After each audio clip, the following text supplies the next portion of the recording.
Guy, when somebody they depressed, that thing na spiritual matter, I been a mental health matter. I'm on a boat. They were more na both.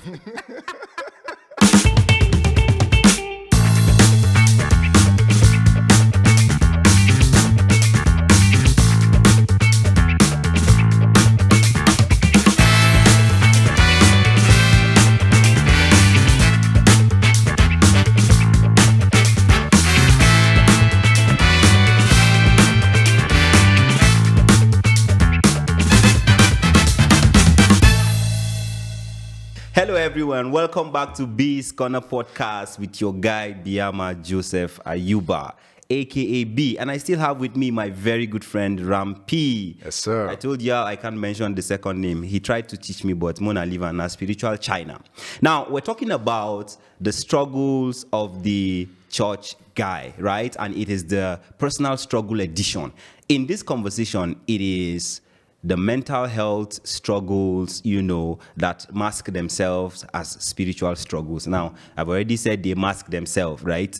And anyways, we will push it. Yeah. So I started by asking you, depression, when someone is depressed, and I'm very aware that we're discussing struggles of Christian guys, right? Yeah. And there are many times, personally, there are many times when I've woken up feeling depressed. Things were not working. Things were not going the way I wanted them to, or I expected them to. I became very depressed. Or there were times when I became very anxious about things. Now, in those moments, of course, I prayed. I prayed about these things. In fact, I was questioning myself, why are you feeling this way? Like, why am I feeling this way? Even after praying, right? So, in my mind, this is a spiritual attack I'm going through. Because why am I feeling unhappy about things not going well, especially when the Bible says we should rejoice in all things, and all of that. I'm supposed to be rejoicing. I'm supposed to be happy, even though things were not going well, right? So I realized, of course, I realized that what I was going through was called depression. And, some anxiety. Yeah. I don't know if you've gone through those experiences before. Yeah. And how did you handle them? Okay, let me just start by... I'm not trying to be humorous here, but do you know that there are times that I felt like I was depressed, and when I ate food, the depression went. You were just hungry. There were times that I felt depressed. When money came into my account, the depression vanished. Yes, out of the window. We've been all there. That means that, it's you can be hungry and think it's depression. And you can be broke and think it's actually depression. Yeah. But to be real, that doesn't mean that we don't get to struggle with legit anxiety. Yeah. That doesn't mean that we don't get to struggle with, depression. I've been depressed before, and it's a very ugly place to be. But do you know that the problem with depression is not even the issues you are going through or the issues you are confronting. It's the hopelessness that comes with it. You are truly depressed when you are hopeless. Whoa. Yes. You are truly depressed when you are hopeless. Yes. Can you unpack that a little bit? Exactly. You see, if in my own personal experience, one of the things that happened at that particular time was, first of all, I had already set a target that at this age that I was, there are certain things that could have happened. But at that particular time, first of all, I was broke. Secondly, I was in a place where I was lost with a sense of purpose. I didn't even know what I was up to. But the most difficult aspect of it was when I looked around me, I realized I did not know what to do to make headway. That was it. Okay, yeah. And so it looked like, again, I had cut off from so many community of people who I had known in the past. Yeah. Yeah, we were no longer in touch and all of that. But something happened. Depression pushed me to a point where I began to contemplate suicide. Wow. Yes. Okay. But this has only happened once in my... Okay. It's only up to recently that I started having the courage to even talk about it, right? Because it's a shameful thing. Yeah. That's part of the reason why also many people die in depression is because... it's shameful. There's the shame that is attached to it. Yeah. You said it's shameful. No, not that it's shameful. The problem is people make it to be shameful. Okay. Okay. You see, we have to create a community. Yes. We have to create a community where people need to feel safe. Yeah. Yes. Yeah. And many people also need to know that they are not fighting alone. Wow. Yes. Oh, that's good. Yes. So, can we let's slow down a little bit, because we're already profiling, solutions and all of that. Well, let's talk about experience. Yeah, let's talk about experiences now, especially because we have people listening to us. Okay. Now, listen. There's a perspective in church, and I'm not calling out the church. I'm not even I can't. I'm a church boy, right? Born, raised, still in church. But there's a perspective in church that seems to cancel the reality of mental health. Now, people ascribe the experience of mental health to spiritual things, right? Especially in Africa, because we're in Africa, it is the mindset that is predominant. When someone says he is depressed, in church we don't see it as something that can happen. We see it as maybe a disconnection from your spiritual source, and maybe so that's why we're having the conversation. Because I know that every time I hear someone say they are depressed or they are dealing with some mental health issue, I get curious. I always want to understand what is behind this whole mental health thing that you're talking about. And I'm going to speak from a professional perspective eventually. Right. But I want to know what your take is on it. When should we cancel mental health struggles that people obviously almost all over the world are struggling with? Should we cancel it and say it is some spiritual problem, or do we need to really shine a light on it to look deeper into this whole mental health concept and be able to unpack it? Peradventure, we may see what God is even saying in that whole thing. What's your take about it? Biama, the relevance of the church is in its ability to be able to bring real answers to real questions. Whoa. It's in the ability to bring real solutions to real problems. Sure. I agree with you. If we cultivate a Christianity that is not culture relevant, then what we're cultivating is just religiosity. And at best is even, let me say, at best is religion, at worst is foolishness. Yeah. You have to, if people are truly going through this thing, we can't shy away from it. Yes, we can. Yes, what we need to do is, like, I don't know why I'm using the word cultivate, but we need to find the wisdom to bring relevant solutions to this. Yeah. The same way that there are indices that shows that a Christian is experiencing a healthy spiritual life. Sometimes it's from the fruit of forgiveness. Right? Yeah. Sometimes it's from the expressions of the gift of the Spirit. Yes. It means that you're growing spiritually. That's what it means. There are things that you can see that indicates that somebody is growing or is experiencing a healthy spiritual life. We'll come down now to the body. How you know that I'm healthy now is because of the way that I'm talking. Some weeks ago, I experienced typhoid. This is not, I wouldn't have had you wouldn't have been able to talk like but this. But there were things I was experiencing. Headache was the symptom. Wow. Was not it wasn't the sickness. You're Weakness was the symptoms. Right? The restlessness that came with it. These were the symptoms. So if someone is experiencing this mental health issue, where I was trying to come to is the fact that there are indices again within the psychological and the emotional well-being of a person that shows that this person is experiencing a healthy, mental health. Yes.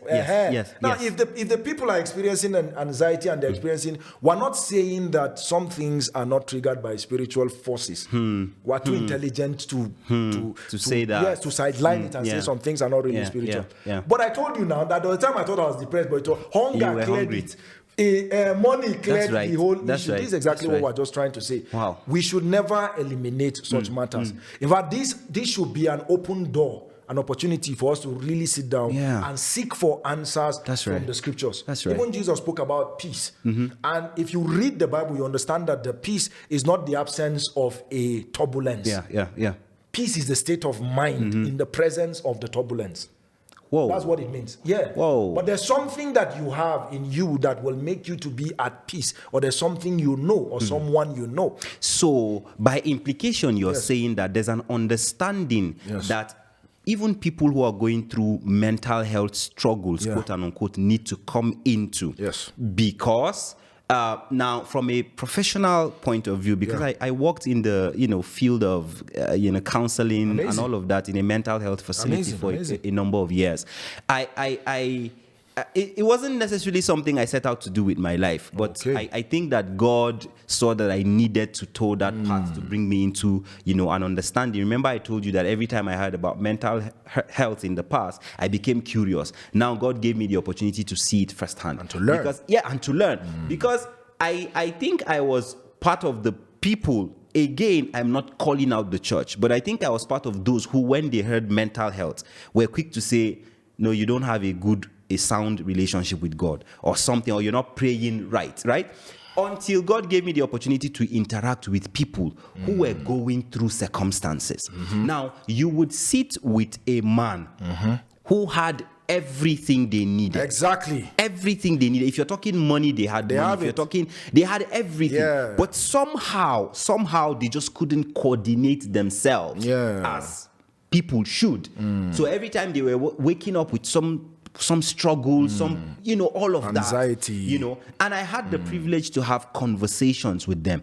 And listen, for the first time, I understood that mental health struggles were real things. They are real. They were real things. Because think about it this way. We are spirit, soul, and body. So there's a part of us that houses our emotions, our mental, our minds and all of that.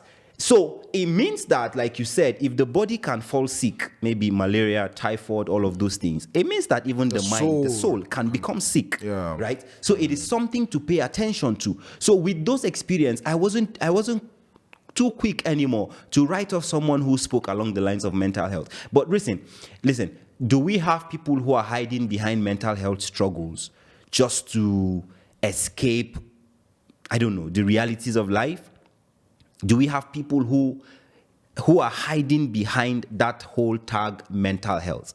Because as a professional now, someone who has worked in the field, I know that depression is real. It is. Like you said, you didn't have money. And for some people, they can get depressed because they don't have anything to feel. Look, these are real challenges.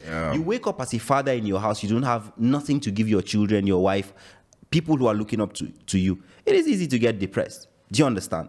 It's easy to feel like, look, I'm not able to take care of the people who God has put in my charge. Now, these things are real things. But do we have people who are masking, hiding behind that only to escape responsibilities? Have you encountered experiences like that? Yeah, I think that is actually a very good perspective, or a very good way to put it. Or you can't really escape from a reality that is actually there. Or the reality that is actually pursuing you, because it's actually there. Whether you try to pretend, it's like the ostrich burying its head kind of situation. The danger is still there.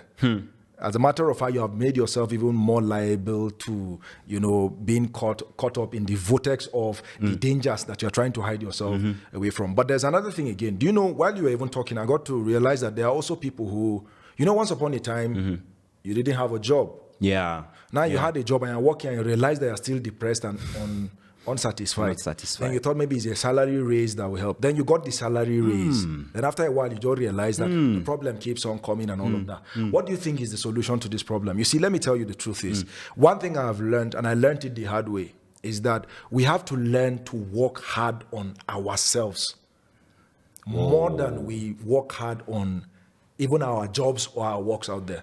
You have to become a valuable person in order for you to outgrow certain stages of what you call psychological or mental challenges that you're having. So that tells you, in this sense, it's not really spiritual, as it were. As it were. Yes, and remember, we're still not eliminating spirituality from this matter. Yes. We're just saying I totally agree with you. If you realize that you need to excel in yourself, you have to become. See, in order for you to experience excellence in life, you have to become a person of excellence. I truly agree. There's a way your perception of life changes every other thing around you. So it begins from the change within first than the change. So sometimes we give out so much because we think if I work harder out there, if I give so much of my hours out there, if I do that, then maybe I'll have. So if you think that your satisfaction, don't forget that God said He has put the eternity. Desires are insatiable. It's insatiable. So it's not physical things that will satisfy you. That's keep right. on choking all of those things. Imagine the kind of money that sometimes you see a politician steal, and you'll be wondering if I can even have one third or 1/3 of what this guy has, I will be satisfied. Well, we don't know until you arrive there, right? It is telling you something about the human nature, how that mundane things will never satisfy us. Only spiritual things. So this is where the link between the natural and the spiritual happens. Now, brings back the script, there's a scripture that says God has not given us the spirit of fear, but of power, love, and of a sound mind. Now, emphasis on sound mind. Yeah. It is something I realized, within that field as a counselor, that one of the problems, in fact, the major problem, was that many people had not been able to arrive at that gift of sound mind. Now, when I say gift, it sounds as though it is something that just falls on you.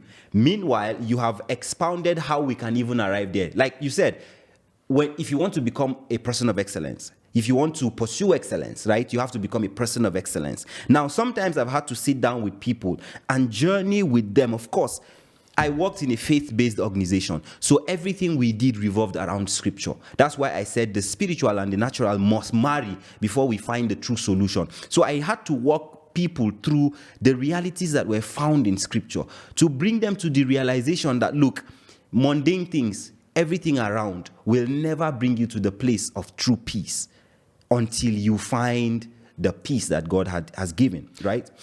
Mm-hmm. I want to say something so that, again, we're not in the bid to provide solution, canceling people out. I remember I said to you that I encountered someone who had everything they needed. They had everything they needed, right? But they were still not okay. Why? A relationship was suffering. A relationship was suffering. Now brings me to when you spoke about something around community. As we're wrapping this up, what do you think are the modalities we need to put in place to help, especially within the context of the church? Because I'm very, very emphatic on the fact that, look, we can't cancel out these things. They are real. That's why I said we are body, spirit, body, and soul. So there are components of our lives that have the tendency to suffer if they are not attended to. What do you think are the modalities we need to put in place as Christian young men, knowing that we have gone through some of these experiences and there are people out there who are likely going through these experiences? What do we need to do? First, you see, there are two aspects to this answer. One is church word, right? Mm-hmm. The other is through you as a person. Okay. Things you need to do, first of all, is you need to labor on yourself as a person, first of all. Okay. Be determined to be excellent in the way you think. Okay. Because how you think will greatly influence your perception of life and everything that even happens around you. Okay. I hope you know that it's the way you think that attracted me to you. And I'm sure it's the way I think that attracted you to me too. I can say that. It's not because we're in the same. There are many people that were all, it's the real thing. Yeah. Many people that were still in the same church, but we may not really vibe. It's the thinking that attracts us. So if I really want to upgrade in my level of the kind of relationship and people that I got out, I have to improve on myself. My conversations, the way I talk, the way I speak, if it will attract the kind of people that I actually need in that particular level of my life. See, the summary of all these things is that we must labor on ourselves more than anything. Now, you see, at the risk of sounding very controversial, the church also that is trying to run away from the concept or the talk of mental health. And also the reason, many times, is also the church that is the reason why many people are going through mental health. For instance, let me give a simple example. You see, there's the teaching of prosperity that we have already sold to especially young people already. So much so that young people think prosperity is all about having money. So they are ready to separate any form of discipline of spirituality, anything that has to do with the integrity of growing as a person for you to become successful as it were. And now it's just all about the money. So now we can even celebrate a Yahoo boy. Yes. And many, it has happened in many churches. Somebody who is 25 years old or who is, I'm not saying at that age you can't have certain things. Right? Except that we know some people are doing things they shouldn't do. Yes, we know that they are doing, and you are permitting those kind of things here. We are even celebrating all those kind of nonsense. So we cannot. Look, I'm sorry, but it's the man of God in him is out. I like this. Let's go. No, let's go. Yeah, the issue is that we can't run away from the fact that people are actually going through mental health. Yes. And then the real cause is the same people that are saying, let's not talk about it. And the reason why people are experiencing all of those things. So you see a young person who is deliberately working hard on himself. The delay for the success, which is going to enter one day, but he's frustrated because he's seen somebody else who is compromising his own way, experiencing the result that the church is still celebrating. I am saying we should not talk about mental health because of this what? Is so good. This is so. I like that you went there. I like, because you see, we started this conversation by saying that the church many times cancels this conversation, but many people are going through it now. Let's push a bit further. When you said the church many times is the reason why people are going through it. Listen, you see, not casted as passions, but we have to say what we have to say. In church, you have discussed prosperity. Let me go to the part that has to do with the sexual abuses that happen in church. Bro, these things happen. So you find a young girl in church who is unable to live freely after some man of God in church violated her, right? Yeah. And today she cannot have, let me not say never, but she's finding it difficult to sustain productive relationships with people because there was a man of God whom at a point she looked up to as the standard of what God will have us become. How do you tell me that people will not struggle with mental health issues when the church, again, the church is on the table today? I may not be an authority to call her out, and I'm not trying to call her out, but these things are true. We have people sitting in church and at home today that will never come to church because something happened in church that put them in the state. In that mental state that they are in, the depression that some of them are experiencing, the anxiety now that some of them are experiencing, the trauma now that some of them are experiencing. I mean, I've had when you talk about this sexual thing that I was even trying to run away from, where a girl who was wounded in her past, right? She was violated sexually, whether by an uncle or whatever it is, now comes in to come into the church because this is supposed to be a safe haven now to try to do. Yeah. Then you take advantage of her own, because such ladies, if they share those experiences, they are actually vulnerable. Yeah, they are. And do you know the problem is that they are even more susceptible to fall into the same thing that made them fall into the same trauma. Then you now take advantage of her. Okay, where do you expect her where to do you want her to go to?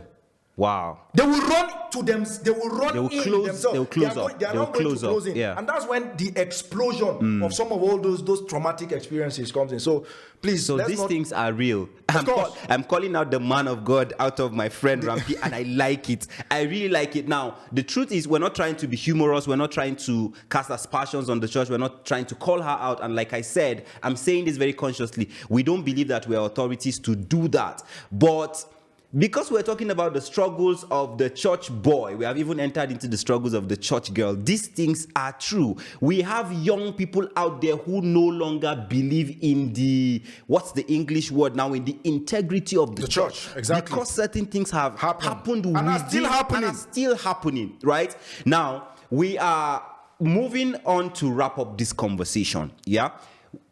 We are young men who have experienced, who have had this experience at certain points. What will be your call to the young man out there who has experienced, who is going through this mental health, things, this mental health struggle because of some experience they had in church? What will be your call, right? Before we bring this to a close, what would be your brother? First of all, heal. You need to heal first. That's it. So there's a responsibility that falls on you. And please, it's not that we don't have this regard for your experience and all that, but please come more from all that for now. Enough of all this self-pity, enough of all those things. Please, you have been soaked in so much emotionalism for so long. It has not brought you out anywhere. So now, go out there and seek for help. You need true help. You need legitimate help. And you need to be real and honest with yourself. Yes. That you need this help. All right? Yes. So, you see, the church is still the bride of Christ. You have to understand that the church is still the bride of Christ. Whether your hurt came from church, the church is still the bride of Christ, and we love the church with everything within us, right? But listen, like he has said, there's a responsibility that falls to you. Get up. Now this is where I'll talk about the place of community. You need to find people, not a pity party. You have to find people who maybe have gone through their experience and now have found help in God. Sit with these people and find the strength that comes from brotherhood, because you know what? You need to get up from that place where you are. Mental health struggles are real. It may be the church that hurt you. We understand. We sympathize with you, but it's time to get up. Yeah. It is time to heal and find the purpose that is in God for your life, because look, God's plans are bigger than whatever it is we may think we have gone through. And maybe this conversation has not ended, and maybe we will come to you in the next episode, but I'm sure you've had a good time. So keep it locked with us on B's Corner Podcast. It has been Diama, Joseph, B, and my guy, Rampi. Sure. We'll see you soon.